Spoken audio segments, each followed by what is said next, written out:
கடந்த 5 ஆண்டு காலமாக பொறுத்தது போதும் பொங்கியது என்று சொல்வதை போல மிக பொறுமையாக இருந்து இருந்து தேர்தல் களத்திலே பொங்கி இருந்திருக்கின்றீர்கள். எந்த அடிப்படையிலும் கூட திராவிட முன்னேற்ற கழகத்தினுடைய ஆட்சி என்பது பொதுமக்களுக்கு எந்த விதத்திலும் கூட ஒரு பயனற்ற ஒரு ஆட்சியாக மட்டும்தான் இங்கே முடிந்திருக்கிறது. அருமை சொந்தங்களே, உங்களுக்கு தெரியும், தமிழகத்தில் சட்டம் ஒழுங்கு காவல்துறை நண்பர்கள் இங்கே நின்று கொண்டிருக்கின்றார்கள் பாதுகாப்பு கொடுப்பதற்காக. இதே காவல்துறை நண்பர்களை ஒரு காலத்தில் ஸ்காட்லாந்து யார்டுக்கு இணையாக நாம் சொல்வோம். அதே மனிதர்கள் இருக்கின்றார்கள், அதே காக்கிக்கு அந்த கம்பீரம் இருக்கிறது. ஆனா திராவிட முன்னேற்ற கழகத்தினுடைய ஆட்சியில காவல்துறையினுடைய கையை எல்லாம் கட்டி போட்டு அவர்களுக்கு எந்த விதமான சுதந்திரத்தையும் கொடுக்காம நீங்க மக்களுக்கு பாதுகாப்பு கொடுங்க பாதுகாப்பு கொடுங்க எப்படி காவல்துறை கொடுப்பாங்க?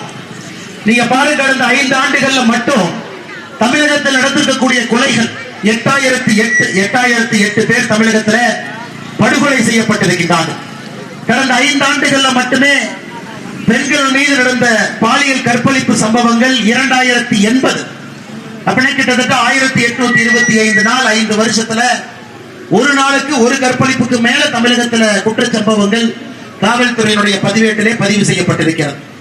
நான் சொல்வது மட்டும் கொஞ்சம் நீங்க ஒரே நிமிஷம் விட்டு கவனிக்கணும். 18 வயசு கீழ் இருக்கக்கூடிய குழந்தைகள் 18 வயசு கீழ் இருக்கக்கூடிய குழந்தைகள் மீது ஒரு குற்றம் நடந்தால் அதை போக்சோ என்று சொல்லுவோம். தமிழகத்தில் கடந்த 5 ஆண்டுகள்ல குழந்தைகள் மீது நடத்தப்பட்ட பாலியல் குற்றங்கள் 39,900 குற்றங்கள். 18 வயசுக்கு இருக்கக்கூடிய குழந்தைகள். எந்த அடிப்படையில் முதலமைச்சர் அவர்கள் தமிழகத்தில் சட்டம் ஒழுங்கு சரியாக இருக்கிறது என்று எந்த அடிப்படையில் சொல்கின்றார்?